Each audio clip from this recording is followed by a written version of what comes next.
Hello, everyone. Hello. So welcome to the Creative Technology and New Media Art Masterclass. So I'm Boone. I'm going to be your moderator today. And I'm Pai. I'm going to be another moderator today. So I think like most of the attendee already know who we are. But for those who don't know, we are bit.studio. We are a group of creative technologists that combining technology and art to create a joyful experience in the form of interactive installation using various technologies such as machine learning, computer vision, AR, VR, computer graphics. And we are based in Bangkok, but we have a lot of clients globally. And if anyone wants to check out our works, you can go to our website at bit.studio. Right.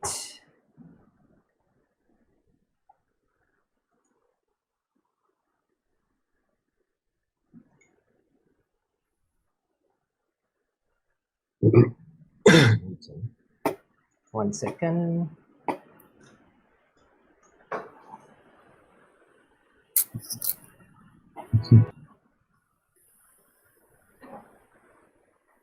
All right, so let's talk about the masterclass.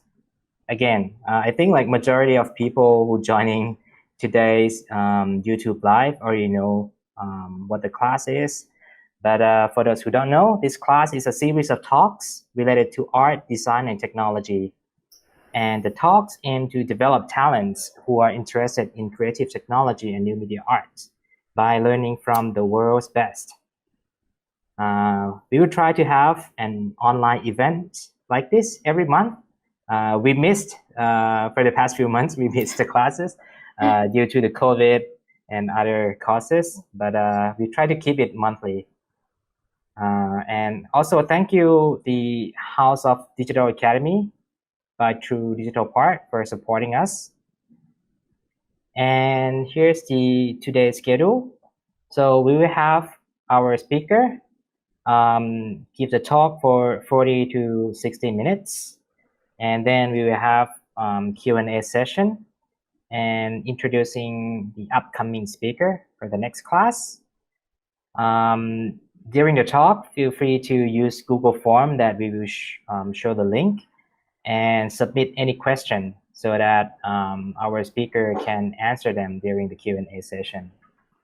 Now hand over it to you, Pai. Yep. Today's guest speakers are from panGenerator. Yes, we have more than one guest today.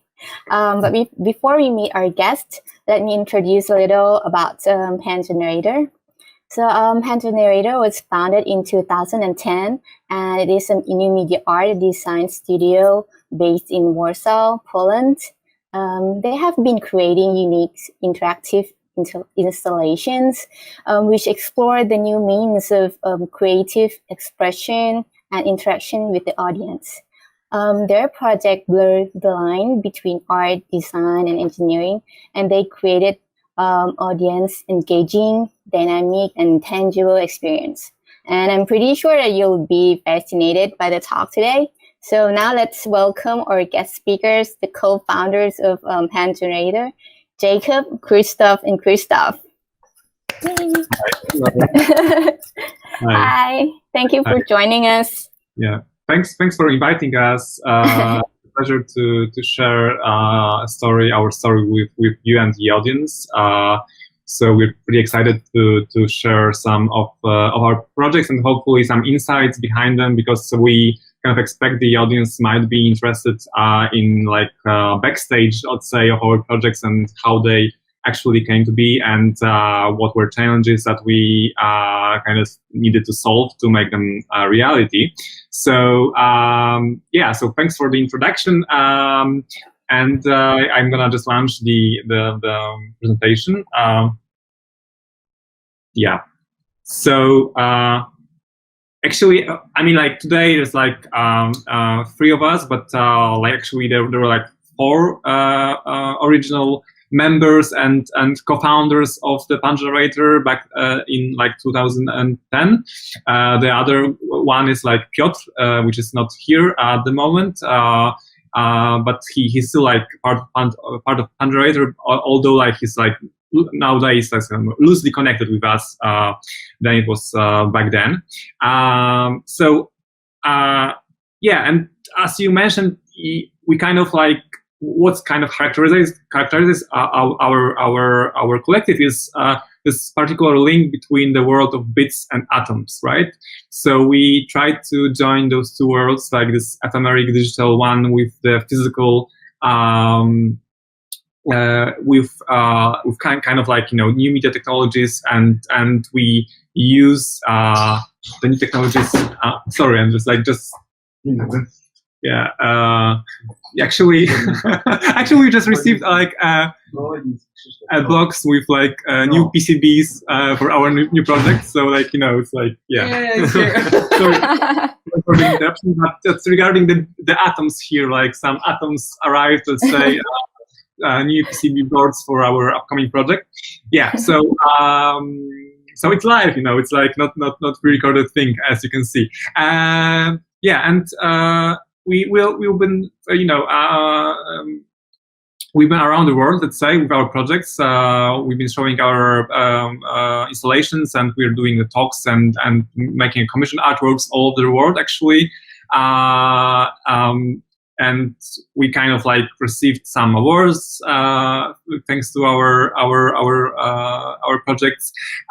So that was like kind of like it is still a really nice journey, let's say, for us. And you know, well, I mentioned like this link between bits and atoms. There's like just a few samples of the projects here. Those are actually pretty old ones, but we're gonna jump into like the newer ones in the presentation, obviously. So we are doing things like on very different scales and very different purposes, let's say. So what we're doing is like not purely art, let's say, but something in between art and design. And we are obviously doing like large-scale audiovisual installations, but also doing some experiments with, for example, like wearable technology or some audiovisual controllers, as you can see, like on the left corner.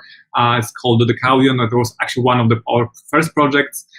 So it's kind of like very kind of varied roster of projects, let's say.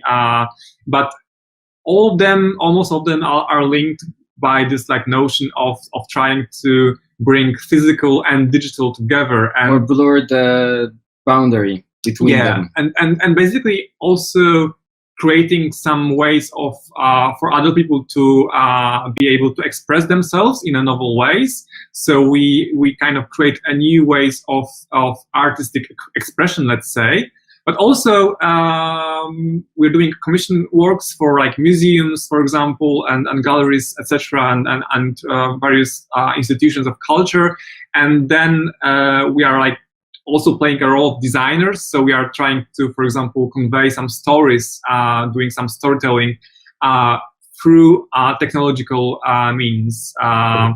So yeah, it's very kind of mixed. And you know, when someone asks, you know, who we are really, it's very hard to kind of really make, you know, a clear distinction whether we are artists, whether we are designers, whether we are engineers, whether we are inventors, mad scientists, yeah, or crazy people. But also, very hard. Yeah, and also there's like another thing, which is like, you know, what is like commercial work, what is like artistic work, and we are not really trying to really set like very clear boundaries between those two. I think it's always kind of a mix. We venture into different areas, whether we need it or not. Yeah. So bits and atoms, and what's interesting in like this intersection between those two worlds, like the bits and the atoms, is what we call. I mean, actually, it's not our it's not our term, but we'd like to call it tangible interaction. So we believe that contrary to what is like the main mode of interaction today, like touch screens, for example, there's like a very high value of still using our bodies in much more like richer and much more engaging ways, rather than just like, you know, pointing your fingers and touching the screen. We believe that the kind of tangible experiences are are the most worthy, let's say. And just to give you a bit of like, let's say, theory behind it. Just one slide. But we promise it's just one slide, so bear with us. So it's like, obviously, probably everyone of the audience heard of MIT Media Lab. It's obviously like very, very important institution. Influential institution. And there's one particular lab there, which is called Tangible Media Group, which is led by Hiroshi Ishii. And those guys are here as a professor, and his team, let's say, they kind of like drafted this concept of evolution of the interface, let's say. Yeah. So we have like the most standard one we're using today is GUI. So it's like just graphical user interface. So that's something we can just see on our screens, and we interact with it like with mouse or keyboard or our fingers directly. But it is something that's like really kind of behind the homogeneous, let's say, window surface of the screen, right? But then there's like something a bit more interesting. That's something what we are into, which is kind of TUI, which is tangible user interface. And that's the things that are kind of like, you can really kind of touch, you can influence them more directly, and also they are changing their shapes or sizes or positions physically. And that's the mode of interaction that's the most interesting for us, let's say. And we a lot of our projects are actually created in the mode of this tangible interaction. But there's like some kind of a vision for the future also, like the third thing here on the slide, which is called radical atoms. And that's a vision of like ultimate like merge of what's physical and what's digital. Like, so you might think of it like as a programmable matter, for example. It's nanorobots. Yeah, some nanomachines, nanorobots in the future, when we can actually kind of program the matter directly and vice versa, let's say. In a way, we are doing some experiments. I mean, like the whole community, let's say, is doing some experiments in that regard. There's like this famous kinetic like table with like many of the Inform. It's called Inform. It's also created by Tangible Media Group, Media Lab, and but it's pure science fiction at this point. Yeah, there are experiments going through GUI, through TUI to radical atoms, but still we are not there. We're not there. We won't be there for probably at least few years. Who knows? But that's kind of the vision of the future of how this ultimate, let's say, merge of like physical and digital might happen in the future. So so that's kind of like a bit of a background in terms of like our philosophy and where we came from like the theory perspective. But now let's jump into our projects, and so we're gonna just walk through some of our projects, and we dive into some details and tell the story behind them, and then hopefully we can like answer some questions that you might have by watching our presentation, and discuss some things more in depth at the later stage of the presentation. All right, so the one we're gonna start with, we know it's like one of the favorites of the guys of bit.studio. It's called Constellation, and that was a project we commissioned like 8 years ago. Yeah, 2013, I guess, for Copernicus Science Center, which is like this kind of science exploratory thing here in Warsaw, Poland, the first one actually, and the biggest one up to date. And I think I'm just gonna show you a video, and then I'm gonna discuss a story behind it. Yeah.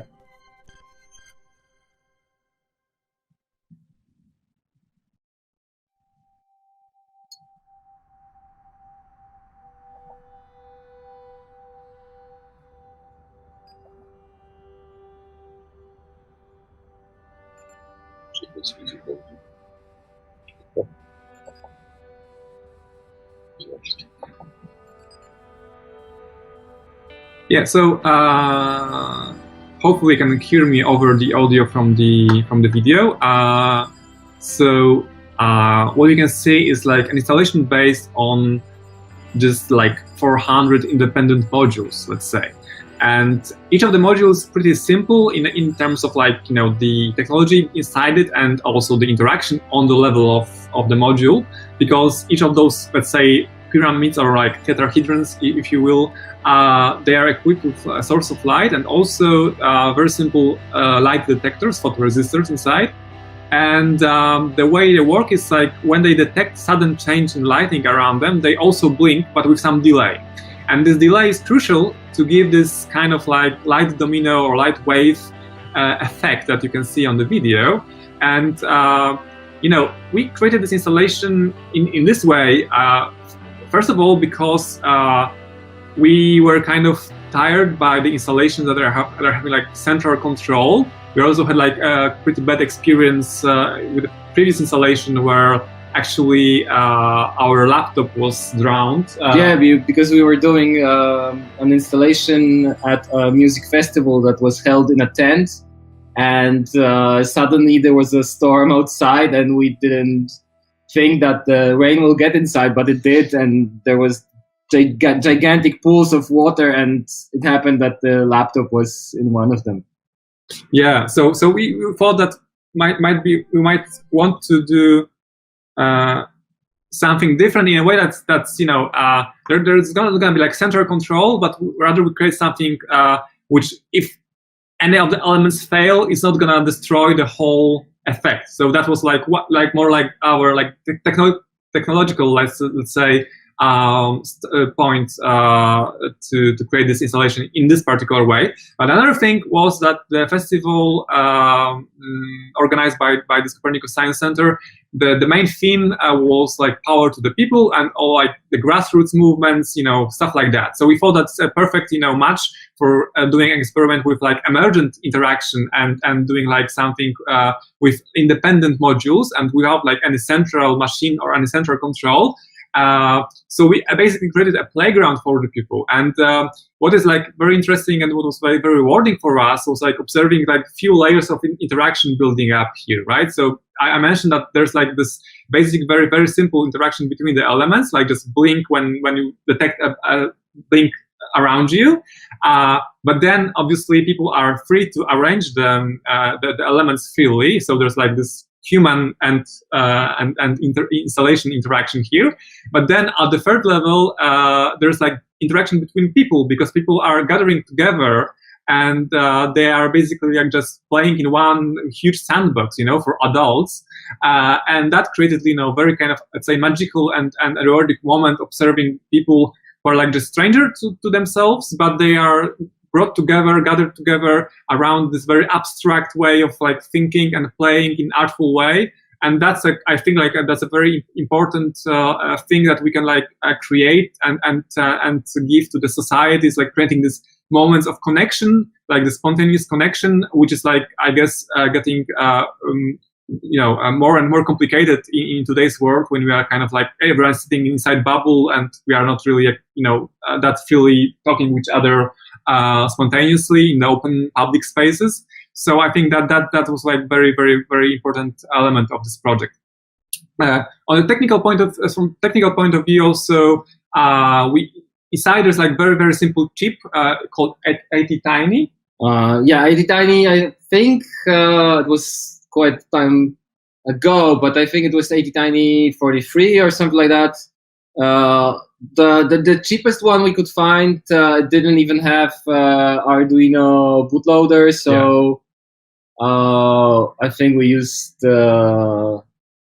Atmos Studio or something like that. Yeah, actually, Piotr, who's not here, like he was very much involved in doing like the hardware and software of this project, and he really did like a lot to conserve as much power as he can, because those elements are just working on like just two like CRC watch batteries, and and they can like be used for like about like 10 days without the battery replacement, but that needed like a lot of like optimization in terms of how much current the chip is using, etc. So that was one of the challenges of this project.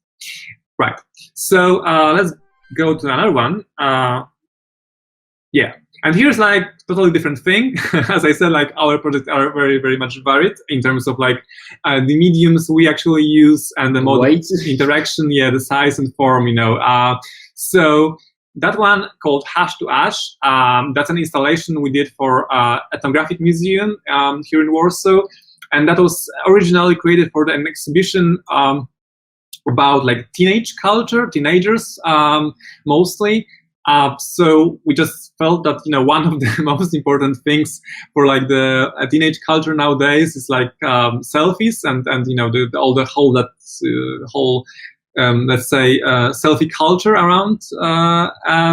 So we wanted to create a critical piece around it. But that was like one of the themes that we kind of wanted to keep here. Another one, which is probably much less obvious, is the question of like perseverance of data and like this illusion of like that everything we upload to the cloud, our photos of us from our youth, etc., that they're gonna be in the cloud forever and they are like they're indestructible and we don't need to think about them more actively about preservation of this data, you know. So it's also a piece about like this perseverance of data, let's say. But again, I'm just gonna show you a video and we're gonna discuss it further.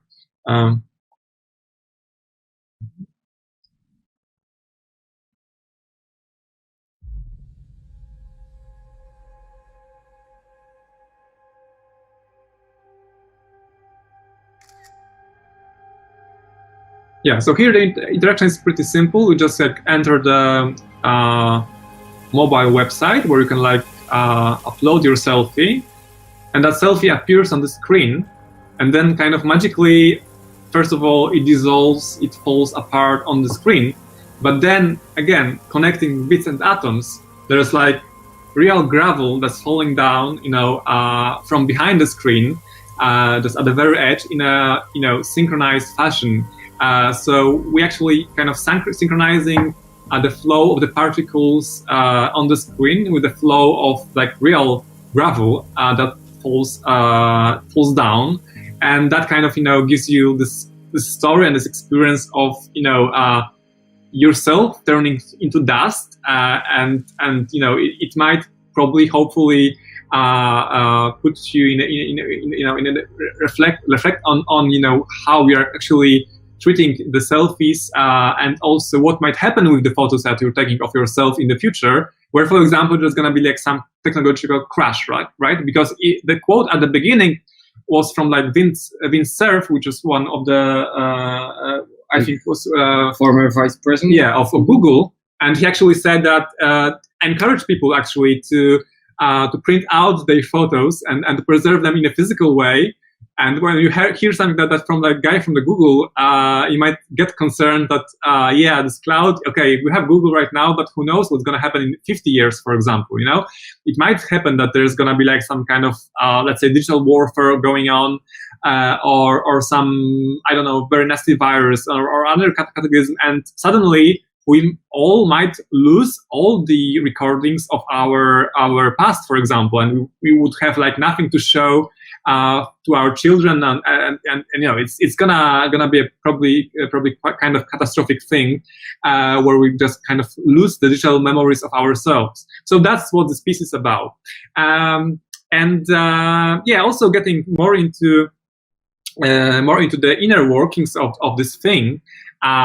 So as I already mentioned, there is like just a projector behind the screen. It's like a back projection on this square screen, and what you see on the screen is just a GPU accelerated simulation of the particles.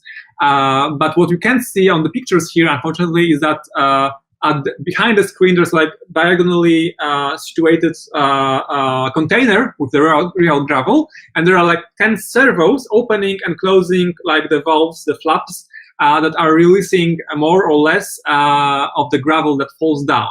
And the funny thing is, like, actually, because the simulation runs on GPU, so I don't have like any, I don't have like precise information of what's happening with the particles really, because what's happening on GPU, I cannot like read this data back, so I can't really directly inform the servers how should they move. So we're actually using there some OpenCV, like Open Computer Vision, to analyze the picture that's displayed on the screen, and that in the end controls the servos, right? So it's a kind of strange thing that you're actually analyzing the picture that you're generating yourself, but that's how we did it. And I think it's done that good that we very often saw people that were looking behind the screen, where's this gravel? And they didn't know that it's projected. Yeah, it is a bit of magic, and yeah, it's funny that like a lot of people who were actually pretty technologically inclined, even they were like asking, okay, so how you keep the gravel like attached to the screen? You know, for example, are you using some kind of like magnets or or static or magic? Yeah, or just magic. Yeah, the magic is an answer here. Yeah, but that's I think it's like one of the projects where you can very clearly see that bits and atoms coming together, right? And we have also a funny story when we showed that at South by Southwest in the US, and we couldn't bring the original gravel from Poland because it was already opened, so it would like be very some customs, many problems with customs. Yeah. So we decided that we will, no problem. We will buy some black shrimp gravel in the US, but it turns out that not every gravel is okay, because we bought like 2 or 3 kinds, and one was too big, one wasn't round enough, and one was too wet. So we spent like 2 days riding around Texas looking for something to replace the gravel, and finally we found a seed for a plant called hairy vetch, whatever. Vetch, but and it was perfect. But yeah. I think we spread a lot of seeds around the center where it was shown. Yeah. So it's surprising, but also I think I should mention, which might it's what actually you're using for this gravel is a gravel for shrimps, and we just there's like description that the shrimps are liking this kind of gravel, and that's perfect for them. So it's kind of probably not so obvious material that we used, but for our purpose it works perfectly. It's very common that we appropriate things that are not designed for that, because there is nothing designed for a particular purpose very often. Yeah, and so also we have to it's also be creative with that also. Yeah, and also the thing is like sometimes you just trying to buy something and someone asks you what you're gonna use it for, just like because they think it's something very obvious and they can like give you some advice, and then it's like problematic situation, because if you have to make a decision to lie, or if you lie, it might come to they might kind of catch you like lying, and then it's like awkward. But when you tell the truth, then it's even more awkward. Yeah, because sometimes suddenly you need to explain, and it's so abstract and so out of place for those people usually, that it's really kind of hard to do. Yeah. So let's jump into a bit more cheerful project we did, a more like, let's say, commercial one, but the most commercial project we did. I don't know, but maybe second. Yeah. Anyway, so here we were actually approached by, you can guess who, the Disney, obviously, and they asked us to create an installation about the Mickey Mouse as like a pop culture symbol. And the part of the brief was to create something that's gonna be more about the future of the Mickey Mouse. That's the first thing. Other one was to create something that's playful and also engaging to children, but not like it shouldn't be like on-screen experience. It should like involve the movement and etc. So that was something perfect for us, as I mentioned, like a tangible mode of interaction, let's say. So we kind of came up with this audiovisual kinetic interactive installation, let's say. But again, I'm just gonna show you a video and then we're gonna discuss it further. Oh, sorry. Is there a video? There should be a video. Yeah, it is. Oh, okay.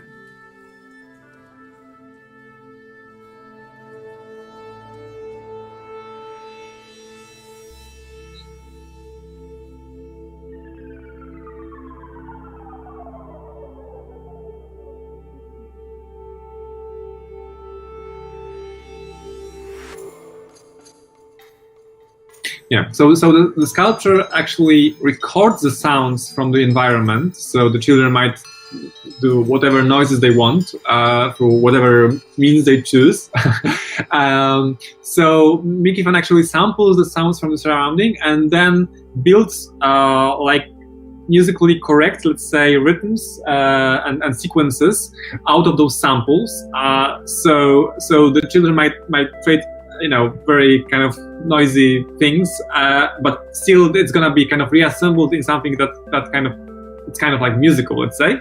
The other thing is like actually there are like 4 microphones built into the postament on which the head is mounted, and thanks to that we can like approximate the location from where the sound comes from, and then that actually drives the head of the Mickey phone, so it kind of rotates to the place from which it detected the sound, and that in effect gives like this interaction where children are not only influencing the sound aspect of the installation, but also they are animating the head, right? So that creates like this kind of crazy running around, shouting, making noises thing, which children kind of really liked. Obviously, it wasn't like in the real life, it wasn't like that ordered as you can see on the video. I mean, that was especially at the opening. Yeah, that was a bit, it was crazy. It was a mess, but I think that was a happy mess. So yeah, nothing broke. So yeah, it was okay. Yeah.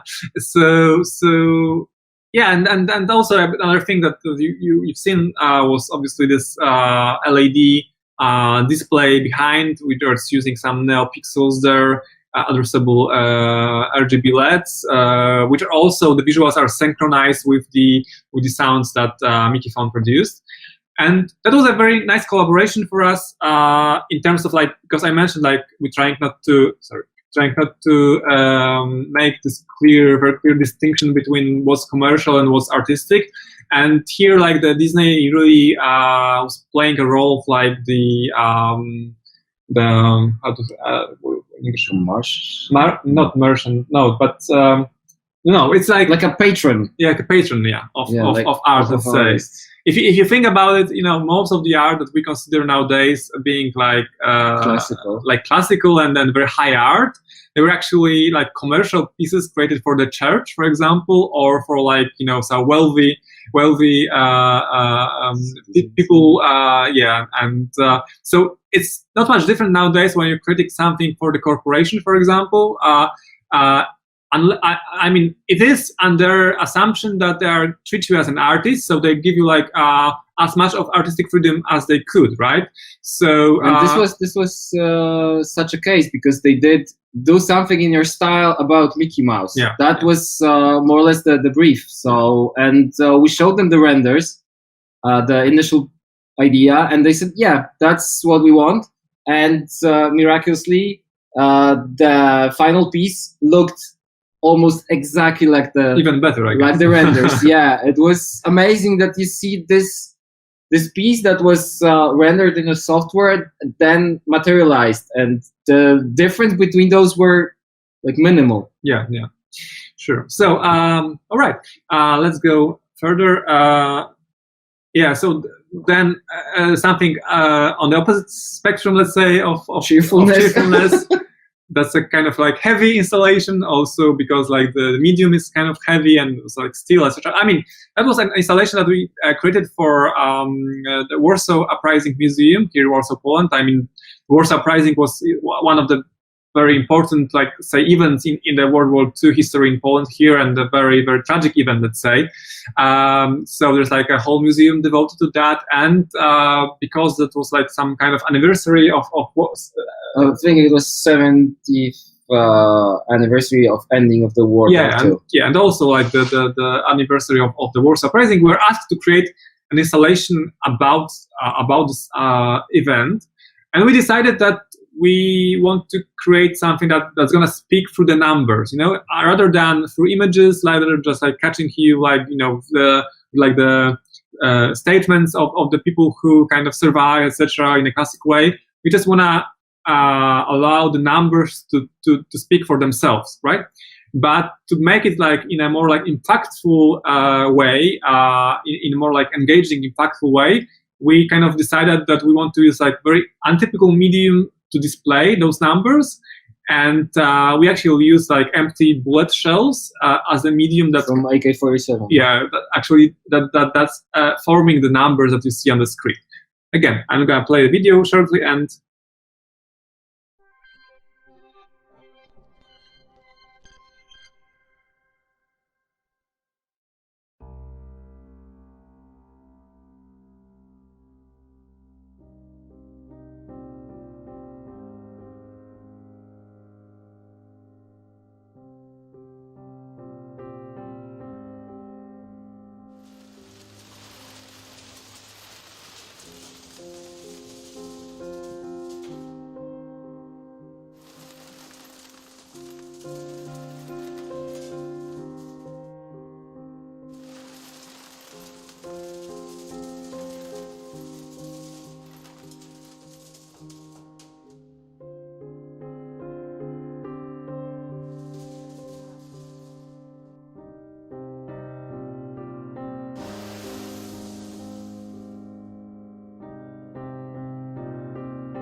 Yeah.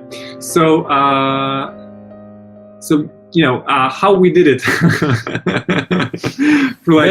Magic again, magic. You know, that's a universal answer. So like behind this surface on which the shells are sliding, there are actually like I don't remember how many. There was like 70. It is in the video actually. 70 pneumatic actuators with the permanent neodymium magnets on them. And they were arranging like this, not unlike a segment clock, like segment digital clock. 7-segment display. Yeah, 7-segment display. So each of the segments might be like pulled to the surface or just pulled away from the surface, and pulling those magnets to the surface in a particular arrangement, like from the bottom to top, let's say, just kind of catches the bullets and keeps them on the surface, and that's what kind of creates those shapes that you can see as numbers display.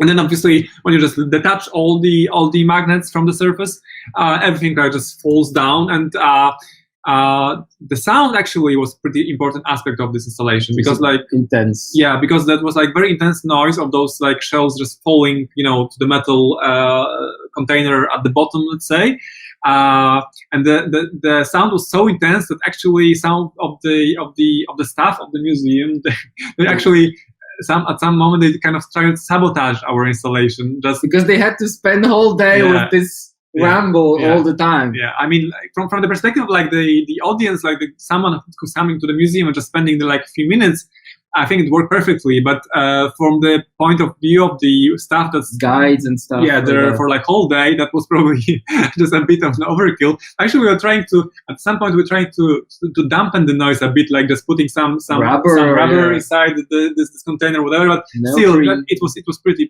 noisy. But I think the hardest part in this project was to make the bullets come back to the top. Oh yeah, because it was quite an adventure to make that work. We had some moments that we were crawling inside of it, and it wasn't grounded properly, so we were getting electrocuted, stuff like that. Yeah. But the thing is, we used belts that are used usually in a store when you put your shopping malls. In shopping malls, when you put your products on, and then they go to the cashier desk. And we attached magnets to it, and this is like conveyor belts getting the shells up. Yeah, and actually that was the part that was I think the most trickier. I mean, like the just like I mean, it's probably a bit of paradox, but just catching the bullets at some point we kind of like solve it and work kind of perfectly, but like getting them up and not getting them stuck somewhere in between and just clogging whole machine, that was really kind of a problem for us that we kind of struggled a lot. Yeah, we like to use gravity to make some work for us, but then you have to make a force that works against it. And in Hash to Hash, the one of the previous installations, we made to put the gravel back. We made some modified vacuum cleaner, but then it didn't work too good. So there was a shovel you could use to. In the end, we just end up with like manual work for like keeping this gravel in the container or getting it back to the container. Probably just also because of the experience we had with the Quantum of Peace, that it's not very easy to make it like very working, fully automatic, let's say. Yeah. So that was kind of pretty challenging project. Yeah, but this is also an example that some things are much more complex than they seem at the beginning, because the first idea was to use electromagnets to hold the shells, but then they proved too weak, because we had to the area on which the shells are sliding had to have a certain thickness, and that thickness was too much for the electromagnet to hold the shells. So that's why we needed to use the permanent magnets instead, and some actuators. Yeah. So some let's say the deeper you get into making the project, the more complexity you experience, and you have to deal with it. Actually, one of the let's say the mottos we have here on panGenerator is nothing is simple, because because when you dive into like on the let's say conceptual level, something might seem to be simple, or even like the final effect might kind of be minimalistic and simple, but almost always behind the scenes there's like a lot of like unexpected things happening and like a lot of complexity and accidents, problems that you need to solve. So yeah, but the learning you can have from this project, it says like be careful with like electromagnets, don't overestimate the power, because they just draw like awful lot of current, but that doesn't mean that they necessarily are very strong. and the field fall off is very very short. Yeah. So okay, but so we're just changing the mood constantly, where it's like just some kind of like bipolar disorder, let's say, because and then again we have like kind of cheerful project, entertaining one. Yeah, entertaining one called the Light Waves. That's a project we did for huge music festival here in Poland, which is a festival that's happening like all around the Poland. So there was actually like about 8 concerts, each in different town. So the challenge here was to make an installation that you can like assemble and disassemble in reasonable period of time, and outdoors, and also outdoors, which were the problems. Yeah, I mean, we're gonna talk about it in a moment, but first the video.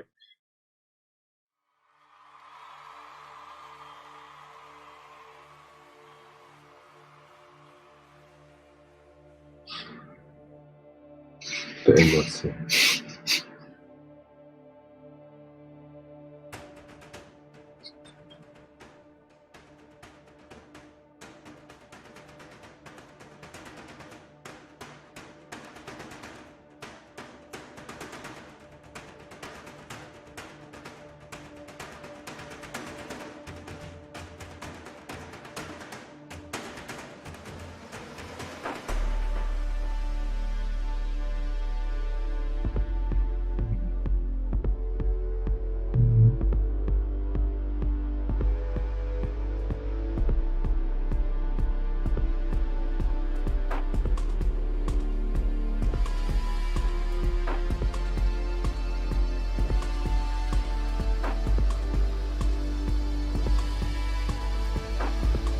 Yes, I think it's the largest one, the largest installation we did in terms of like area that's covered and let's say the material usage. So for example, like if you like add all the poles on which the light pipes are attached to, it's gonna be like about 200 meters in height or something like that, and I guess like a lot, around a few tons of weight, I guess, for the whole thing.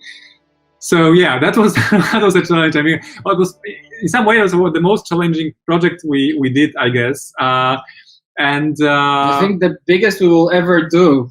Yeah. During the time we were producing that, we decided that we a bit overstepped, or we checked the limits of our capabilities as makers, because as long as we don't grow our team, this is the biggest thing we because what you see is like basically an installation that was did by 3 of us, right? It's like the team of 3. Obviously there were some subcontractors doing some welding, soldering, and also we got like a lot of like help just making cables from our friends and friends of friends at some point of time.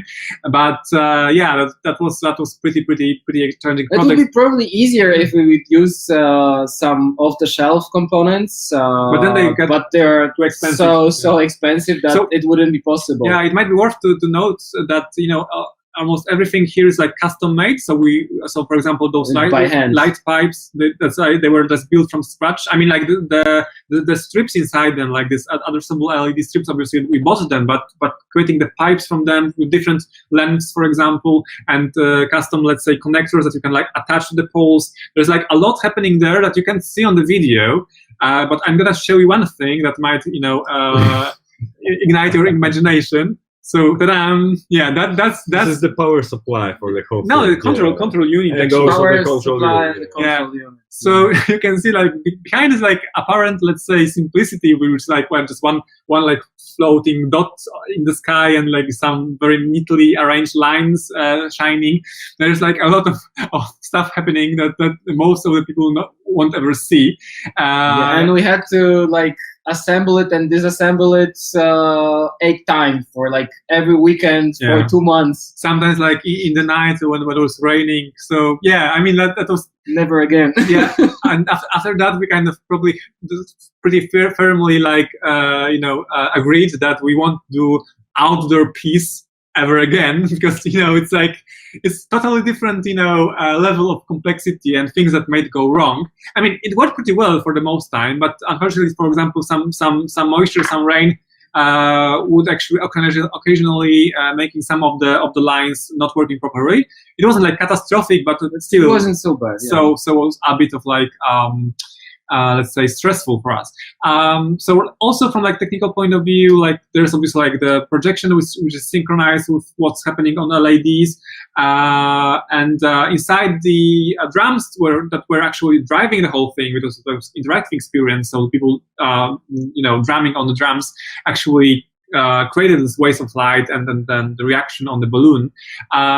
So there we kind of first time used something called CAN protocol. Which is used in cars usually, because it can work on very, very long cables to communicate. Yeah, so it was an experiment, and it worked pretty well for the most time. And we used, as for the sensors, we used just microphones. Yeah, just very, very simple like electret microphones, something you can like just buy like on all the Arduino shops, whatever, because we obviously didn't need to kind of analyze the pitch of the sound, whatever. That's just like more like the air pressure, let's say, general noise level that's created off. So we had the Arduino Nano or something like that, CAN PCB and the microphone. I think there was also a power LED, so inside we needed some voltage converter or stuff, and it was sealed in a watertight container, and then attached to the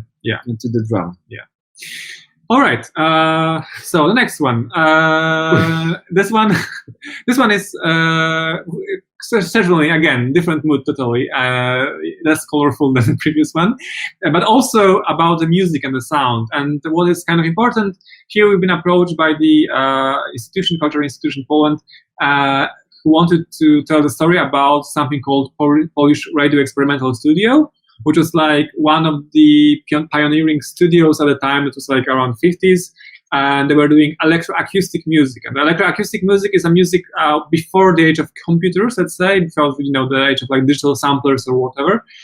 They were mostly using like just some electrical equipment and electrical filters, analog filters, and also tape, magnetic tape. Yeah, the thing is that it was even before the era of the commercial synthesizers. So they were actually the very first pioneers of the electronic music here in Eastern Europe. At the same time, more or less, when the BBC Radiophonic Workshop was created in UK. So this is more or less the same type of experimental work that produced, nevertheless, a number of interesting compositions and works. Mm-hmm. Sure. So we wanted to create a device that's gonna allow the audience to become electroacoustic composers, let's say. So we again kind of brought the bits and atoms together, because all of the sound that's generated for this machine, like it's this upper section that you see, is just using purely electroacoustic, let's say, instruments, sources of sound. We're using just a magnetic tape there on those something called like optical generators, which are So what you see is what you hear. This is not an animated illustration of the sound. These are the actual sound generators. So we made a point of making it as true as possible. And these optical generators were mostly used in Russia, I think, in early 30s and 40s. But also, this is more or less the same technique that was used for many decades to record the sound on a film, on an actual, physical film. So the varying amount of light coming through the film or through the patterns on our disc is read again by the light sensor, and then when you amplify it and send it to a speaker, you get sound from the so you kind of directly convert like the modulation of light to the modulation of sound, right? So it's very analog way. And what Krzysztof mentioned, actually, when you hear like the music from like this old science fiction movies, like where it's like theremin also, but it's very the vibe of the sound that we kind of generated here was very, very similar to what was created back then. And just to also give you some score. Yeah. Also, so on the left side, you can see the inspiration that was like equipment used in the studio back in the time. So you can probably see some references here in our design. And also an important thing that was used at the time, which also was included in our interface, was something called graphical score. So because the sounds were so crazy and so complex that you couldn't like really use a classical music notation, so the composers at the time, they were inventing their own ways of describing, noting the music, right? So they created their own graphical language. And it was very open to interpretation because they just provided, so this rectangle means a sound that's generated in such and such way, but still it was very open to interpretation by the, I don't know how the person who played that music. The operator. The operator, yeah. Sound engineer, actually, yeah. Yeah. So, and then I think just also to complete my statement is like we kind of get this analog piece at the top, but there's like digital interface at the bottom. So that's how we kind of allow the modern audience, to be able to interact and create those electroacoustic pieces in a more like familiar, let's say, and straightforward, intuitive manner. Some other inspirations. All right, so we keep it black and white for now. So there's another one, a more recent installation of ours called Wall of Sound. And again, let's start with the video. That's an installation we did for like another cultural institutions festival actually. And here, because the festival, the theme, the kind of a festival we did it is actually a street art festival in the roots, but this particular edition was about the sound art. So there's like this combination between like street art and sound art here, right? So we were thinking about, okay, so how can we create something like sound graffiti, let's say, right? So then we thought, all right, so we have like those things like samplers and sequencers that are commonly used as a means of creating electric music by the professionals. So what if we kind of like brought these tools, like upscale them and keep them open for like everyone and just put them on the wall, right? So that's how the Wall of Sound came to be, really. And it is basically a very like huge sampler / sequencer here in the public space. Each of the modules you can see here, they're kind of autonomous, really. The only thing that we supply to each of the boards is the power. And you have a knob, obviously, there, and also recording board that's behind. And on each of those modules, you can record your own voice, like up to 10 seconds, let's say, of your voice. And also you can like turn the knob to tell which of the notes should be excited, should be turned on after this sound played back on the note you recorded on, right? So that allows you to, and the audience allows you to freely arrange various sequences of the voices and also record the voices. So it's not unlike the graffiti, for example, where you have a wall painted, but there's constantly something added to this graffiti. People like overpainting graffiti, adding something themselves. So we wanted to kind of recreate this experience, but in a way of like sound installation, right? So here you can see the module up close. Also, we kind of went for like very raw, pure PCB aesthetic. Also because it's what we felt was closer to like street art vibes, right? So it's not like super neatly enclosed in some kind of fancy enclosure. It's more like raw and exposed, like the inner workings here. So we kind of try to also create a PCB that looks nice. It's not like only like technical element. It's like one of the visual building blocks of the whole installation. And then here what you see is like this chip above the knob is actually the same chip that's used in a regular Arduino. Yes. So that's, you may think of like custom Arduino we made here, and we're also using like addressable NeoPixel LEDs here. So the strips, actually, they are also having like 80 tiny chips on them. Yeah, 85. So yeah, so we're not controlling the let's say the streaks of light in any way from like computer or something like that. It's just like, you know, where you get like electrical impulse from the board, from the recording board. They like just launching this sequence of like of like the lights passing through, and then in the end they are sending the impulse to the next board. So that's how you can like create this arrangement of nodes where each of nodes is actually autonomous, but they are still interconnected and they can play together.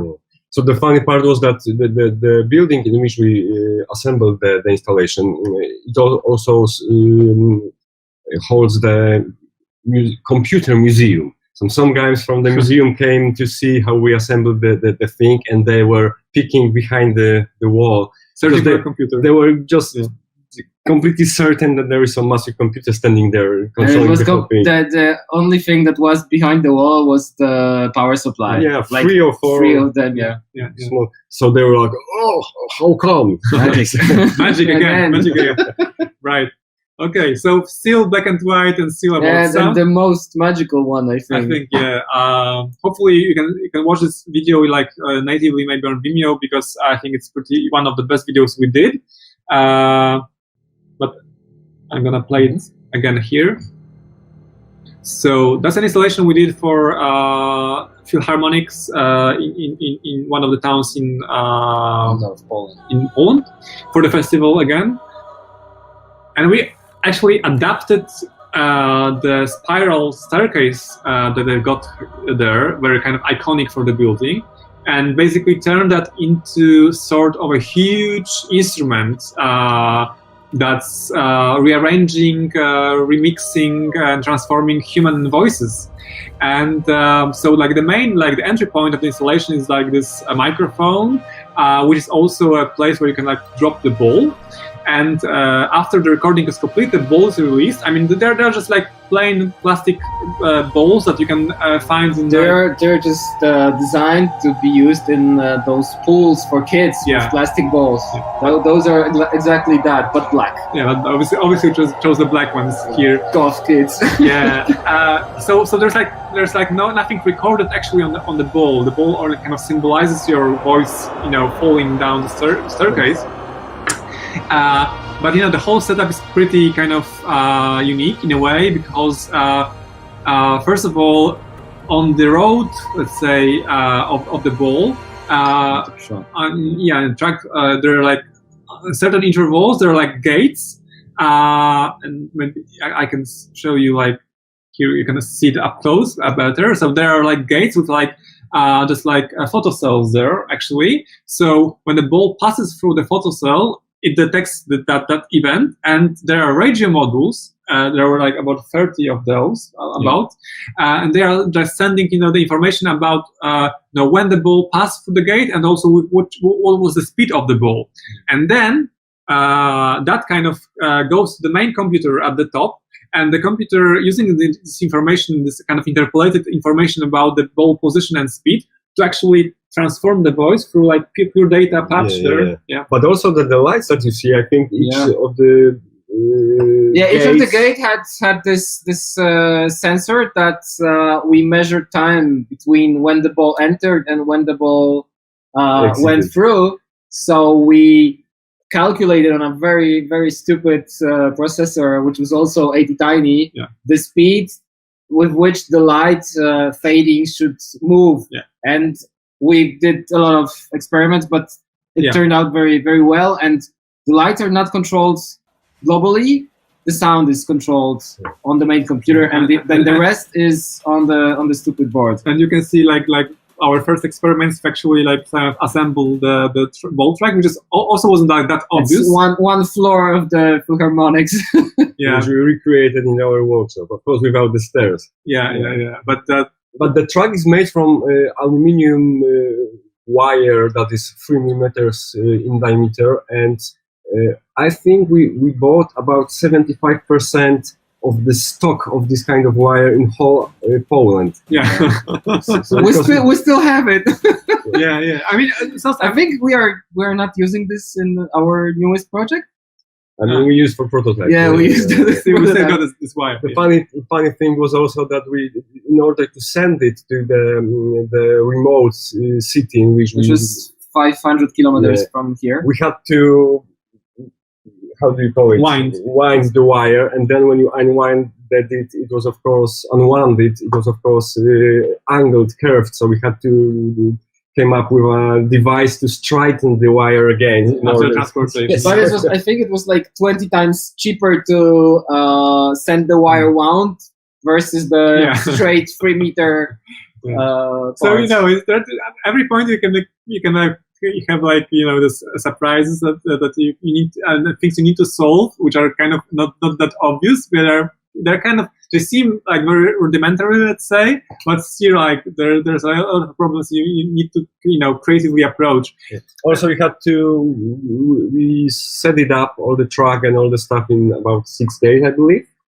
Then the festival was open to the public for 2 days, and then we had to. I think it was a bit differently. I remember it differently. It wasn't 6 days. I think we took like 3 days, and then it was 9 days. Something like festival for 9 days. Yeah. Anyway, the other thing that you might. But it was temporary, and it was supposed not to alter the structure of the staircase in any way. So there is no trace of that. Yeah. Hopefully.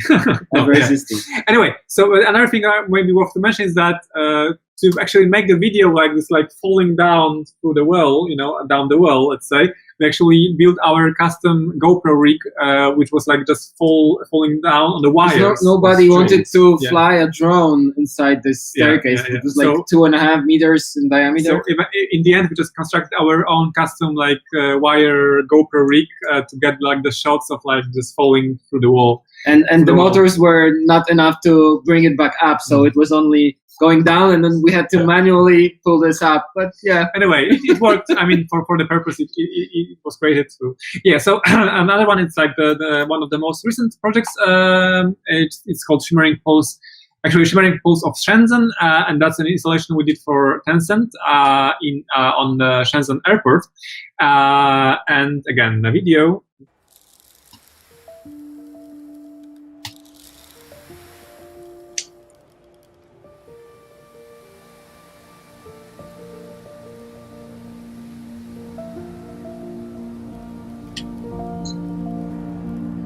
So here again, I mean, you can see that we also went for like independent modules, let's say, because each of the modules is independent. It's also, I mean, it only needs to be supplied with power. And we kind of did, what we did here is like very untypical approach to video mapping, let's say, because those modules are light reactive, so they're having like the photoresistors built into them, and they are in a way proportionally spinning the DC motor, in regard with like how much light is shining on them. So to control, to make like the animations like coherent and to like animate the whole surface in a controlled way, and basically we use like projector that shines the interactive graphics onto the surface, and that in turn it turns the modules, like it makes them spin. So we are using for this like opening, closing, we are basically using like two forces here. One is like the centrifugal force, because where we did a spin to those flaps, they are just opening through the just like centrifugal force. But then just to close them back, we're using very tiny magnets. So we kind of like have this balance between like magnetic force and centrifugal force happening here, and very very kind of I think neatly we are just converting like rotary. Very simple rotary motion of the DC motor into like this opening and closing animation here. And to make it like even like nicer looking, we used some kind of special like foil, that's kind of iridescent foil that changes the color, the tint in regard with the angle at which the modules are open. Yeah, interesting part, I think, is that again the idea came from a certain constraints that we had. That we faced when the pandemic just had begun, and we know that we won't be able to go to Shenzhen to set it up. So we thought, how can we make the installation in a way that we have a number of repeatable identical modules that you don't need a certain level of knowledge or experience to connect them, so they need only power, but they still could be precisely controlled. So that's why we firstly use the independent modules, and secondly we decided that we can control them with light. So when you do a precise video mapping from the projection mapping from the projector, you're almost there. The light can control the individual modules very precisely. So we haven't seen it live. Actually, we just saw the videos and some photos, but we haven't seen it working with our eyes. Yeah, that's really so. It was pretty unique. I mean, like it was a pretty huge challenge, but we went through that smoothly, I guess, of like doing such project remotely, right? Because we never went to China. We did everything through our agency, their output, and they were helping us in producing that piece there and assembling that. They were assembling that in place, and we are just like coordinating that remotely. So I mean that kind of proved that even like during the pandemic, you can like do projects in China. Say, I mean, given you have like a right partner there, let's say. And also like the last thing here to show, I guess, in regard of this installation is like the short video. The avocado. Like, avocado. Yeah, it's like the board and how it looks like. You can add this back. You can see the actual DC motor and also like a very simple 80 tiny chip again, and some basic elements for like passive elements for driving the motor and avoiding the noise, which was quite a challenge. I mean, there are two capacitors that took us, I don't know, almost 2 weeks. We are just hitting our heads to the wall because there are some very kind of strange things of noise, but the electrical noise from the DC motor actually interfered with the processor, even though they were only connected through the power cables. And there was two different frequencies we had to filter. So we learned. I mean, we are not like trained engineers, so we need to like really kind of learn by doing things, and we kind of learned hard that you need to filter your power supply in such cases very well to avoid such issues. All right. So we're getting to the end mostly. So that's a totally different thing because that's actually our sole exhibition we did also for the Ethnographic Museum we mentioned before. And that's installation that was about the digital culture and how it kind of changed, evolved like through like last decade, let's say. Here we kind of less 2 decades. Or even 2 decades.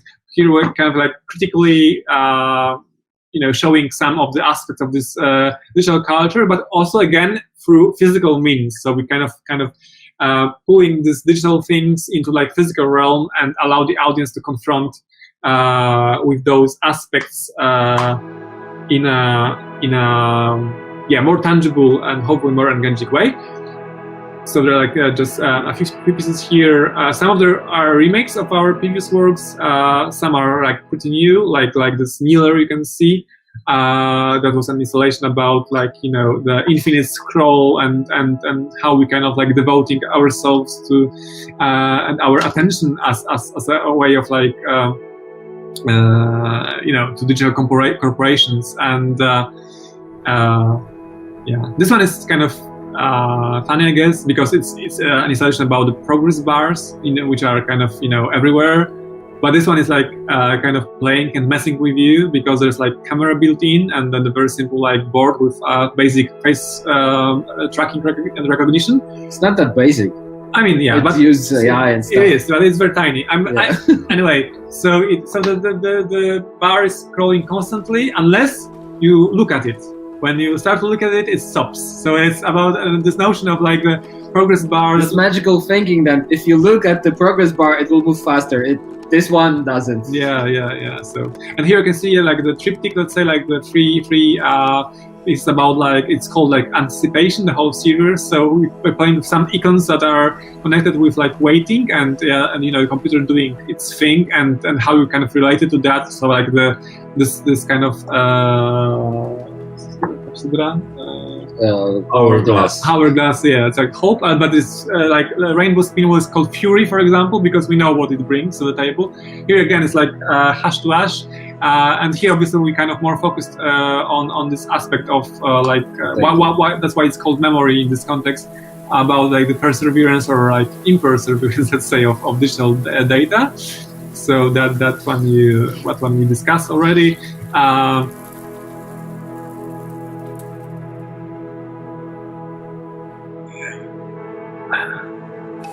Yeah, this one is, hopefully you can see like what it's referring to. It's about like digital communicators, like social media communicators, like Messenger. So like those dots that are like jumping when someone types a message to you, but it's still like you don't know what they can actually type into. But here they are like we're using them as like symbols, like a xylophone or something like that. So it's actually just like playing a tune, like just here, and this one is a remake. Original was called non-video game. So we are kind of referring here to like very early video games where you have like only text on the screen, and you need to like choose your story by just selecting one of or a few of the answers of what you're doing, and that kind of drive the narrative here. But here is like also in a physical form that's actually all the stories printed out as kind of like a way of like recipe from the shop. Temptation, it's about Nokia 3010. 3310. Yeah, 3310, which is kind of iconic phone. At least in Poland. At least in Poland. I don't know how it's like in Thailand, for example. But so we think here we kind of think of it like it's like this kind of poisonous fruit, because it was a phone that was like just priming us for like today's smartphone addiction, let's say. And here's like the infinity. So the one that I mentioned, it's about like you actually devoting your attention to in like meditative way, like just like scrolling mindlessly for your smartphone screen.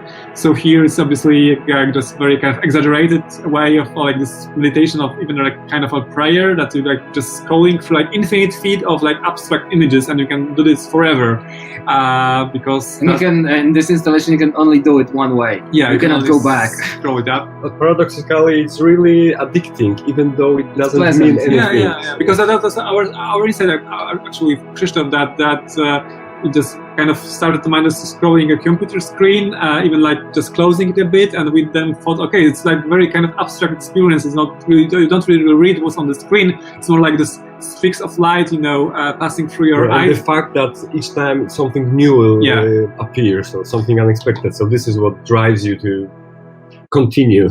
Yeah. All right, then just to finish, like what's coming soon. So we're doing like a new installation for Copernicus Science Center, and that's gonna be an installation about AI. But here again, like pretty much what we're doing is we're bringing digital things into physical realm. So we're basically actually recreating a neural network, working neural network in a physical form. So there's like few layers of this neural net, and it's very simple neural net in terms of what it's doing. It's very like just in recognizing digits you just draw on the touch screen. So it's very simple. Like it's not like the very advanced neural net, but still doing its job. And we are actually doing it in physical form, which is a challenge because we actually need to print about 200 of neurons. Each one is different with like different angled let's say dendrites. And we need to then put hundreds of those like light tubes, let's say, and connect everything. So that's gonna be a challenge. Those are the boards that just came at the beginning of our that was actually the stuff that we waited to write. These are like the insides of the neuron. So this might be another project that can show us the limits of what can be done physically. Yeah, because the neural net working on a computer. I mean, like if you configure it, I mean, you don't really need to mess with all the connections there, right? It's like just computer code going on. But when you need to recreate it physically, when there's like hundreds of connections between the neurons, it's like just scales, so quickly in terms of like how many things you need to really kind of include in your design and thinking about it. So yeah, so far it's been pretty challenging, but hopefully we will arrive with the final version like in a month or so. So keep your fingers crossed for us. And I think, but we have a number of interesting, how do you call it, inventions of sorts, technical wise, which is, for example, the thick wires or metal rods that you see on the sides. These are holding the thing physically, as well as providing the power to the. So we use boards. like components that are usually used as fuse holders to hold it to this wire, steel wire. And it simplifies the thing greatly because you don't have to worry and all the boards are actually like this board, and like looking at it from the computer is like 4 LEDs. Yeah, because it's like we're just doing our custom, let's say, addressable no pixel things here. So yeah, there's quite a lot again happening, and then obviously the final effect probably is gonna be pretty clean and simple, and nobody's gonna really notice that, which is sad. But that's why we talk about. Yeah, that's why that's always a pleasure, to talk about about a bit of behind the scenes of the projects and showing other people, to see how much is happening there actually to make those things work. So I think that'd be all in terms of a presentation. Thank you very much again for your attention and bearing with us. Again, I think I'm going to pass the voice to you guys, and probably some questions are going to happen, right? Yay! So let's give the applause to our guest speakers. Yeah, that's really so great. Awesome. It's so awesome. Yeah. I love the last project. Thank you. That's so awesome. And we have the Nokia as well, like when we were. Yeah. Okay, so you can recognize it as also as a symbolic thing, right? Like how it all began. So it's not only, I guess, right? No, and it never breaks. Like even you want a new phone, it's they still work forever. We bought 2 of those, and I think both are working. Yeah, just oh my God. Yeah. Okay, let's go to the Q&A session. And for participants, you can submit your question through the Google link here, or you can scan the link via this QR code, and the selected question will be asked. So, all right, let's go. Question number 1. What was the process of making the density of the digital particle to match the grayscale portrait for the hash-to-ash? And how did you determine the position of each particles? Yeah, so actually that part was pretty straightforward, I guess. Much more than like simulating the flow of the particles actually, and then doing all the stuff I mentioned, like analyzing, like just using open computer vision to analyze the flow and control the servos. So here's like, just when the bitmap is like uploaded on the server, then the application actually constantly pings the server some interval, and when it gets like the signal that there's like a new photo there, it's like just being downloaded, and then actually the application was written in open frameworks, and I think that's the last project we actually used open frameworks for. Yeah. Now we are more like using web technologies like Node.js, Electron, stuff like that, WebGL, because we find it like much more flexible and easier and faster to develop. Yeah, you don't have to wait for the compilation. You have like auto reloading. Yeah. And like it's very rapid. So, but in terms of algorithm, I mean, then it's like just, I'm going through all the pixels in the image that's downloaded, and I'm just like determining, I'm just measuring the grayscale level, and if it's like above some certain threshold, I'm adding a particle there, and if it's like below the threshold, I'm just not adding a particle there, because it's like just like a regular picture is just converted into like black and white, but there's like no gray. It's just like just really black or white, like posterized, or something, like something like that. So I'm just going through all the pixels in the image, and based on certain threshold, I'm either adding a particle, so adding this dark point there, or not. So that's how it is. And then when I have like all the particles like initialized in this way, then I'm launching the simulation where actually they are behaving not like a pixel fixed on the image, but independent particles that might fall down, and etc. Gravity applied. Yeah. So that's how it was done. Okay. The next one. What tool do you use to detect the intensity and velocity of the drum beats? And did any external factor affect the velocity and the intensity detection? In that case, what were they? How did you handle those external factors? I think we briefly talked about this, that those drums had Arduinos with microphones inside, but because they were enclosed in waterproof cases, the external noises were actually not making any difference. I think there was some fine tuning. Yeah, we had some potentiometers just to adjust the gain. Because actually, when at the point when the concert started, the drum head started to vibrate, of course, from the bass emitted from the speakers, and I think also the how the drum head was tuned also affected the resonant frequency. Yeah. So we kind of try to tune it.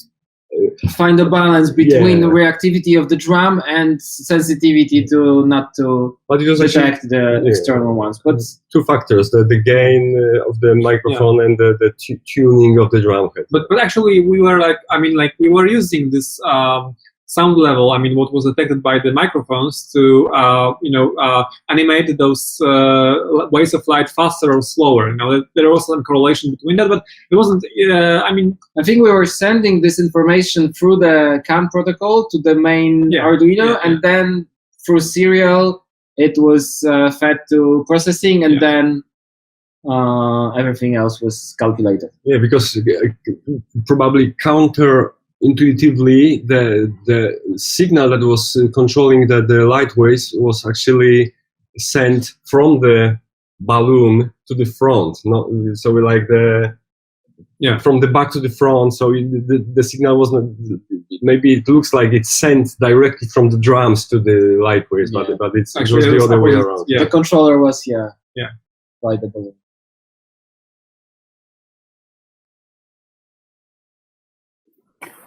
Question number 3. How did you decide on pyramids on constellation? Was the form developed from a technical standpoint or an aesthetic standpoint? I think both. Because I think originally we considered like boxes, but then it's like that's the simplest 3D shape you can get, like tetrahedron, right? Really. Yeah. So I think that's what kind of drives us. And also when you have like tetrahedron, you only need because in the original form we actually use like 3 LEDs and 3 detectors. So that if we would make a box, then we would need to make like 4 LEDs. The less sides you have, the cheaper it will be. Yeah, or even. So that was a question of like economics, let's say, and also production. In the end, to make like this triangular shapes, then for quite longer time we thought about cubes, but then I remember the conversation with you when you said, why not make a tetrahedron to make it simpler? Yeah. But then also and like platonic solids also. Yeah. So this looks great, and also. We settled upon the technique called vacuum forming, and this is kind of you are heating the sheet of plexiglass or acrylic glass to a point when it starts melting slightly, and then with a form you have and a little vacuum, you just suck the soft plexiglass towards the form, and then when it most of cools down, plastic trays you buy your food are made this way. Also, the first and experiment it wouldn't be possible with the cubic shape, but with this tetrahedral shape, it's pretty. We also easy. made some tests in our studio with that technique. with the actual vacuum, vacuum cleaner, and like an oven for making food. yeah, the first. But then obviously someone. So this is I asked my wife if I could borrow the oven and the vacuum cleaner. Why would you? She asked, and I said I used to make pyramids from plastic. Yeah. And she was like, "Whoa." Yeah. What the heck? Did she kill you if you break it? I think he's still here, so and he's alive. The oven here, and we're actually keeping like gas bottles in the oven. But anyway. All right. Moving on. Okay. Question number 4. Could you elaborate on how you create the procedural sculpture in Simulacra? I'm not sure if I pronounced it right. What method did you use to create the carving effects when virtual particles scrape against the sculpture? Yeah. Okay. So first, we haven't presented this project here because I just felt that it would fall off this narrative about bits and atoms, because that's very kind of untypical projects for us, because it's like purely screen based, right? We are basically using a huge digital outdoor screen, and there's like nothing physical. But the behavior is based on reality. Yeah, so but it is and the simulacra. It's actually the name simulacra in English is simulacrum. It's from like the philosophy of Jean Baudelaire, and he kind of coined this term for the things that are even more real than, some, let's say, the images or the symbols of the things that are artificially created are kind of more real than the real things, So in a way, and I think it's happening because, we consider some like videos or like digital media, things that we see on our screens, sometimes much more real than the things that they are, or richer. Yeah, or even richer, that the things that they are actually representing, right? So that was like let's say the philosophical standpoint that we have here. But getting into like the technical question you have, so that was a project that we use actually WebGL technologies and a framework called Free.js. And we kind of used a technique called displacement mapping and ray tracing in conjunction with like ray tracing, but it's not like ray tracing like in a modern video game. Yeah. It's more like just you're projecting a ray from the screen, from the object onto the mesh. Yeah, and the particles you see on the screen, which are actually driven by the camera analyzing the motion on the street. So those virtual particles are kind of traced to the shape, the mesh of the sculpture, of the main sculpture, and then depending on the proximity to the mesh, we're changing the depth map, displacement map that's applied onto the mesh, and then that actually kind of distorts the mesh. Also, it kind of we're using the same texture to reveal, to mask out some parts of the surface, so it's kind of, you get into this kind of blue core, right? So we are using the same map to displace the vertices of the mesh, and also to alter the texture, so you can like have this impression of like really kind of sculpting away some layers of this virtual sculpture, right? Yeah, it was thousands of lines of code. Yeah, and this project was very interesting in this that we spent like a week, because it was displayed on a huge screen outdoors. Probably you have much bigger screens what I've seen in Bangkok, but it was the biggest in Poland, and it was outdoors, and it was meant to work, I don't know, every hour for 2 or 3 minutes. So we just, based on the geographical position of the screen, the orientation towards north, and the time and date and weather. We figure out where the sun is, how much intensity we have to set, and the angles, the azimuth, stuff like that. The temperature in kelvins based on those angles. Then light color in RGB to make the light exact as it is on this day, on this time, and on this position. But then it turns out that the whole screen is very dim during the day, so it only works like around 7 o'clock and 8 o'clock in the evening. So all the work, like half a week of work, went to to the trash. But it's sometimes that happens. Anyway, all other parts were working pretty fine, I guess. Yeah. But it's good that you have a chance to explain how it works, though. Sure. Question number 5. Since you has frequently working with new media, how about NFT in your opinion? Wow, that's interesting. I meant it 1 or 2, but of course we are against the NFTs with the huge carbon footprint. We don't use that, of course. I use Hic et Nunc, I think. But I don't really, it's very, very virtual. So this is probably as against our rules or ideals as possible. It's probably, we have the similar opinions towards VR, because we don't do projects with VR, or we haven't yet, but still we don't think that this direction, like going inside the virtual world, is a good direction.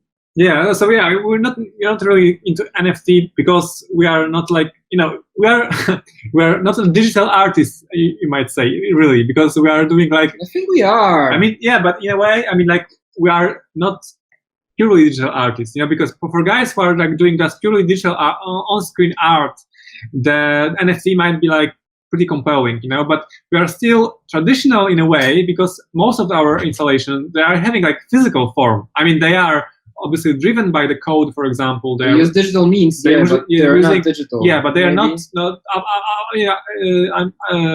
except maybe the simulacra, right? They are not like purely digital, so the NFT is not really really concerning us that much. It's not really our world. So we don't it's have not enough for us, I think. We don't have like very strong opinion on that. I mean, in a way, I mean, I'm happy that the NFT thing came out, because in a way it kind of elevates, all like digital art and new media art maybe, and so like the awareness of the people of who are thinking about digital art, who are previously thinking, if it's like on the screen, it's not worthy unless it's like painted with like oil paint or whatever. So that thing is, I think that's pretty good in general, like in what people considering as art and the value of art. But on the other hand, you also have like very kind of huge bubble and speculation and all the things that are really kind of bad that's happening like in modern art anyway, which is like some out of place, really kind of crazy prices for some kind of bullshit artworks, really, only because they are promoted or whatever.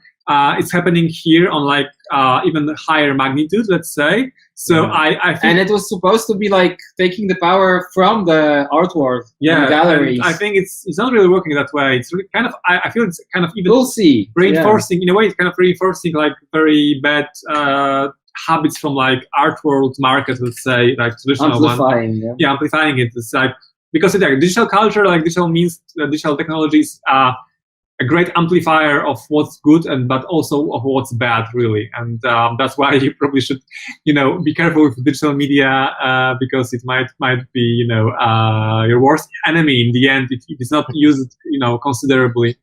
Yeah, I see. I'm gonna slide in my own question here. Since like you mentioned that like your type of work is more like, related to a physical interaction, right? Yeah. And right now, like, I'm not sure about the situation in Poland, but here in Thailand, like, the situation of the pandemic is really bad.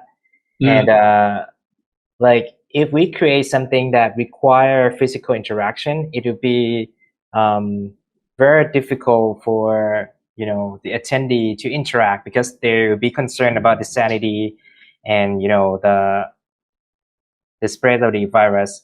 So what do you think about the design of the physical interaction in the pandemic world like this? Yeah, obviously it is a challenge. It is a challenge, right? But there are some ways to overcome it in a way. So, for example, if you consider, like, for example, hash to hash, and you have like interaction, there's like physical piece in a physical space, and everything is physical, but you can interact with through your smartphone. So there's like no common like thing that all the people touching, right? So this hybrid interaction, which we're not really fan of in the end, but for the time of the pandemic, I think it's like a nice compromise between what's like physical and what's digital, and like this all those like sanitary rules, let's say, because you still have something that's happening in real physical space, but you can interact it through your smartphone, which is not problematic in terms of like pandemic, let's say, for example. There are also like Leap Motions, Kinect, yeah, so which we are not also big fans of. Yeah, and the tools that actually, yeah, we were not like fans of like Kinect. You haven't seen. I mean, we did one. Yeah, but we are never like fans of like Kinect or all this kind of controllers. But for the time of pandemic, I guess it's still like a nice compromise. And actually, we're probably gonna use a Leap Motion for like another upcoming project, which previously kind of used like blowing to like small like fans, because obviously that's problematic during pandemic. These are, you shouldn't overuse those from our standpoint at least. But for the time of pandemic, the touchless interaction, like just tracking your hands or like camera, using camera, computer vision, or like even Kinect. And also your smartphone. I think that these are good kind of solutions for the time being. And there are like practices that help you use touch screens. So after every use, it's disinfected, sprayed and disinfected. Yeah. But the biggest problem, I think, for me, is that there are limits of number of people that can visit a space at the same time. That's true. That's true. It's challenging. Yeah, but unless you have like total lockdown and people are not able to really, move around the city and to go to some like public spaces like museums and galleries, which is, I mean, in Poland, for example, at the time it's not the case. Hopefully it's gonna stay that way. I mean, yeah, you can solve it in this way. I mean, if you solve the interaction, if you solve like all the concerns regarding something being like touched by a lot of people or like blown by a lot of people or whatever, I think it still can work. Or face recognition, because this is also a problem with masks on. Masks. Yeah. Although, for example, the progress bar, the progress bar, actually, there's like very tiny, but it's curious, but it's a very tiny, very low power board there, but it's still kind of M5. Yeah, it's called M5, and it still did a pretty good job in recognizing people even with a face mask on. So that's something that you might still probably. I mean, it doesn't recognize a certain person; it just recognizes that there is a face there, which was enough for our purpose. But also, this is a bit maybe a discussion on the general direction in which we are heading right now, which would be that.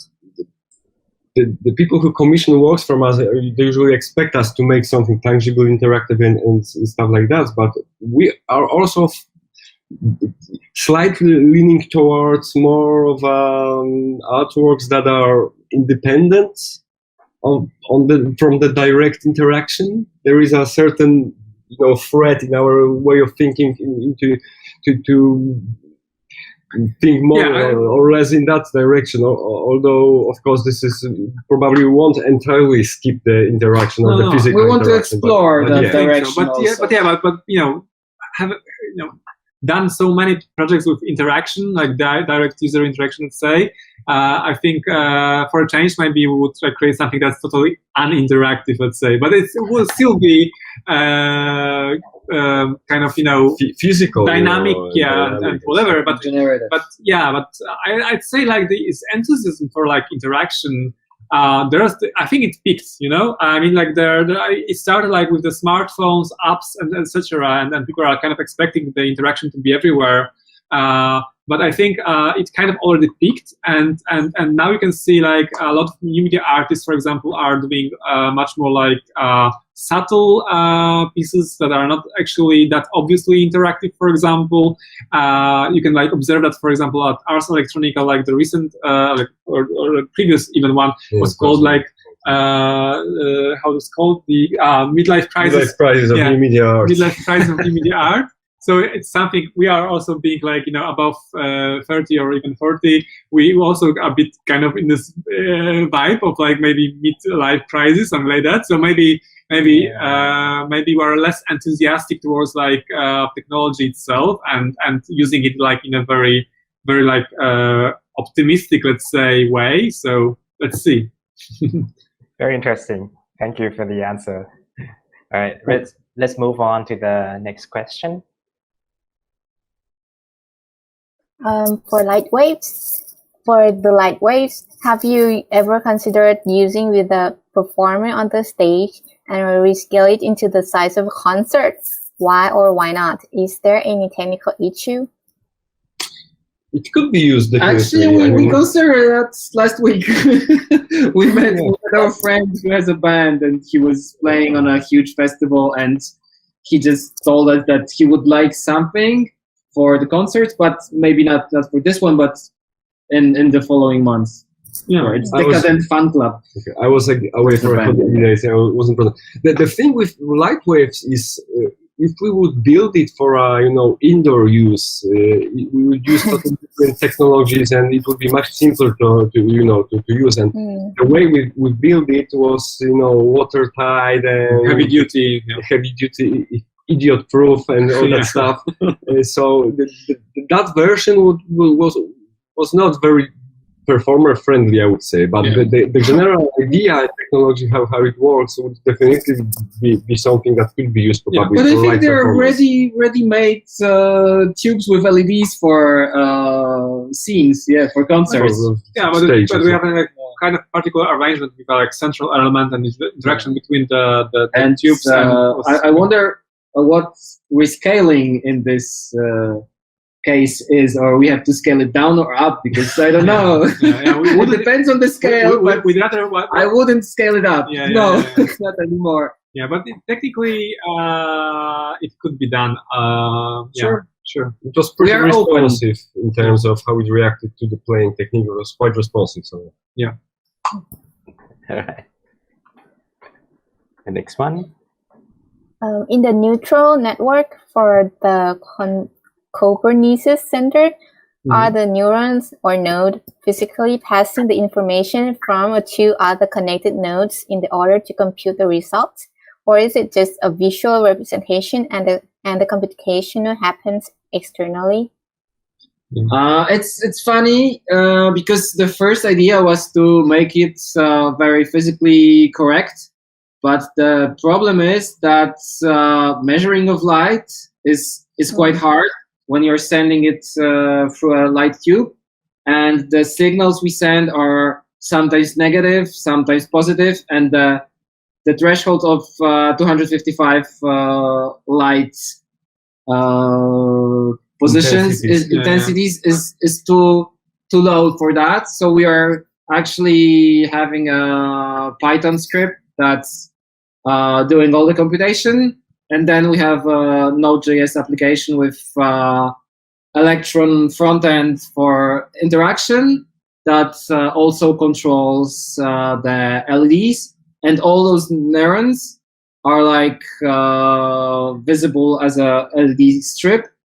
So we have only a JavaScript application that's connected through an Ethernet cable to a LED strip controller. Yeah. So I mean, that was our first thought, that it would be like the best to physically recreate the interactions between neurons, like electrically or like just using light. But I think it would be so much more complicated, and I think I don't know. I wouldn't say it couldn't be done, but we decided to play a bit safer here, and just to represent what's happening in our network. Although what's worth to mention, it's like real. I mean, it's really what's happening in this real neural network, right? So it's like one-to-one representation of what's happening inside real neural network. Although in this case, it's only a visualization of what's happening rather than just like functional physical neural net.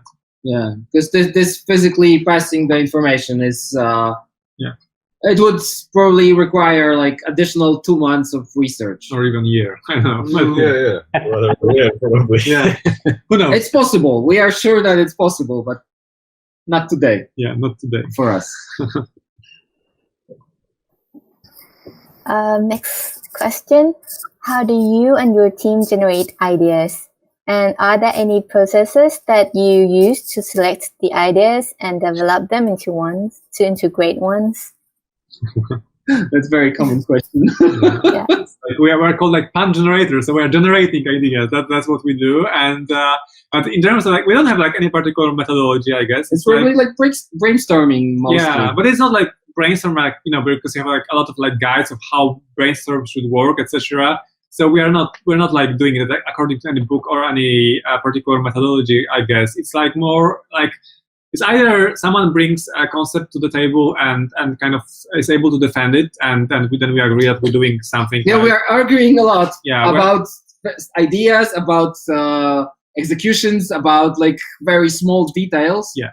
And if an idea survives this argument, it's probably quite good to make. Yeah, so I think it's like we are generating ideas through arguments, let's say. So we are arguing a lot, but I mean, I think it's worthy because usually it's like no one ideas get refined. Yeah, and usually no one is like 100% right, and you know, getting like input from all of us is helping those concepts getting better in the end. So there are obviously some tensions during this process. It's not always going smoothly. Sometimes more like collaborative, like everyone's, you know, bringing some bit and then we have an idea. Sometimes it's like someone's coming with more precise idea in the head, and we kind of trying to confront that, and sometimes we're doing it or modifying it or ditching it altogether. So it really depends, but it's also, in the end, it's very collaborative, very like discussion and argument based. Yeah, and it's a bit chaotic because we have a deadline for idea proposal, and we just sit down and invent the stupidest things we can, and then out of this chaos emerges something that we can catch on and evolve that. For example, one of the ideas for the project that Lightwaves became was, let's make like a wall that opens when you come close to it. And we were like, yeah, I think it already exists. It's like automatic sliding door. Yeah. So yeah, it's very funny. And also, this question is like included like about selecting the ideas and develop them into great ones. So we also prototype a lot. So for example, and it's also some differences between us because, for example, Krzysztof is a man of like he's like doing by doing things. Or so making by making.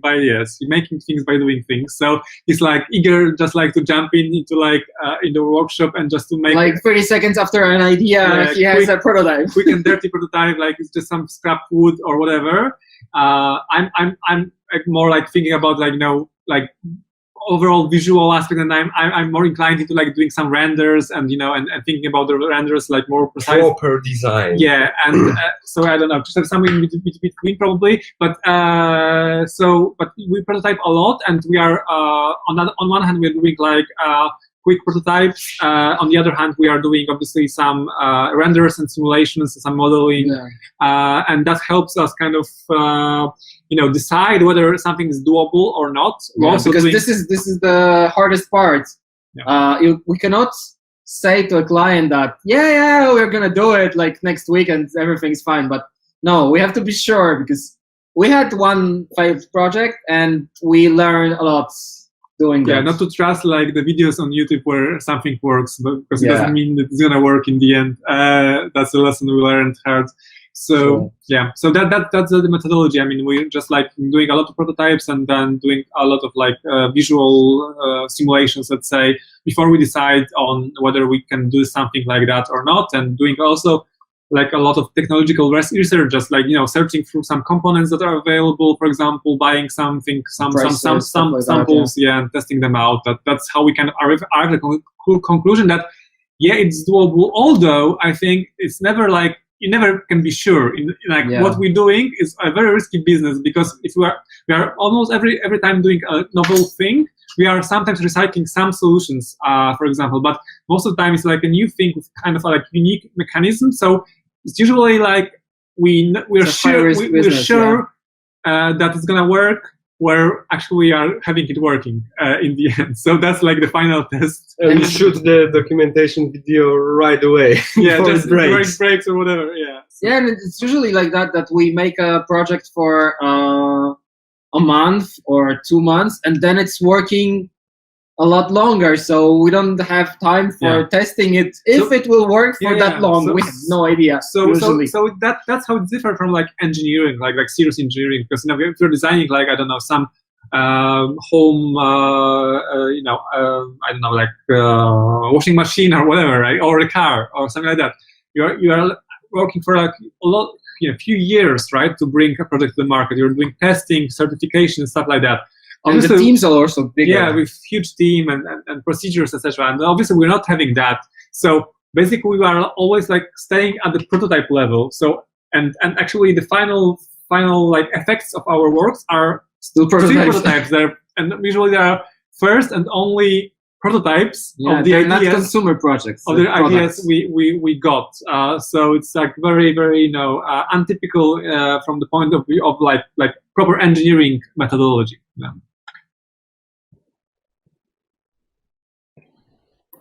Next up, what would be your advice for those who want to work in this industry? Brace yourselves. I think persistence is important, but I'm not sure how is it in Thailand, but in Poland, I'm not sure you can call it industry yet. So it's very interesting because we can set our own rules. We have some influence from ad agencies that want ideas for free. They want some like everything for tomorrow, and there is no guarantee because it's like only a competition between agencies, and we don't know if we get the project. So I think the best advice for this emerging industry, as we see it, is to make your own rules. Don't let like the rules from advertising industry to bleed into ours, because this is very, very bad that people want ideas for free with no guarantee of realizing the project in the end. I mean, but it's generally speaking, you should stay curious and be open to learn new things, because, for example, we are constantly learning new things on the way. If you kind of compare us like 10 years ago and now, we have like so much, so much more things that we've learned that we can, tools that we can use. Smarter. I don't know. I don't know if it's necessarily smarter, but obviously we're knowing much more than the beginning. But also I think when I look at the boards of the PCBs we are making now and into those so there's a few years ago, it's like huge. So you need progress. to be open for like learning constantly, and also mostly learning by doing, not like probably, I don't know, but it might be different for everyone. But I think for me, for us, mostly work like just we're having project. We have some kind of like challenges along the way, and we need to learn some tools to solve those problems, and that's how we learn. And we break it down into steps and just slowly progress. Rather than just like using some video tutorials, courses. I mean, like obviously that's helpful, but I think you should learn by doing, especially in this, let's say, industry, which is based on experimentation, very pretty much like hands-on experience. So that's a very important factor. Persistence, what Krzysztof mentioned, is also important because you're gonna fail a lot. I mean, in terms of like prototyping, and also like doing projects, technology, and never giving up, because we founded this postgraduate studies at School of Form in Warsaw for like 5 years. We already have it, and we have around 10 students each year, and a lot of them have so many ideas that they finally they just give up, because the way we make projects is it's based on iterations. So you make something really small that works, and then you add elements, you subtract elements, but you build iteratively. So this is, I think, one of the advices I would like to give, that don't add to your project on this idea level. Have the simplest idea, make it work, and then develop it further. Because if you keep adding and adding to the idea, it will just be like what we sometimes make fun of, like creative thinker or something. And world is full of creative thinkers that just sit and think, like philosophers of new media. Yeah, some of them are probably useful and needed, but I think the people who make the best things are those who start doing when the idea comes. They start doing and they finish doing. Yeah, this is the hardest part. So again, I think also it helps a lot to have a real job on the side. At first, I think there were 6 years of panGenerator that we still had regular jobs elsewhere. Yeah. But now we don't. Now it's full-time party. Yeah. So, all right. I think this is the last question. Okay. What kind of work that you've never done before, but you'd like to try? But I mean, a piece of work in the area that we do, or a job, or a completely separate occupation. In what you do. I think, but I think in what you do. Yeah. I think I would like to do something biological, maybe with plants. We tried. I did an installation with a fish, but I think exploring the plants, and I'm not saying about connecting sensors to a plant to make music, because I've probably seen it 1,000 times. But doing something deeper with nature, that would be interesting for me. Maybe on a cellular level or something. But it's also quite tricky not to get into this Ars Electronica theme that there's this petri dish and something. But I would like to make it a lot of tubes and interesting containers. for me. Yeah. Some bare electronics. So maybe dirty plant. PCBs made out of moss or something. This kind of experimentation.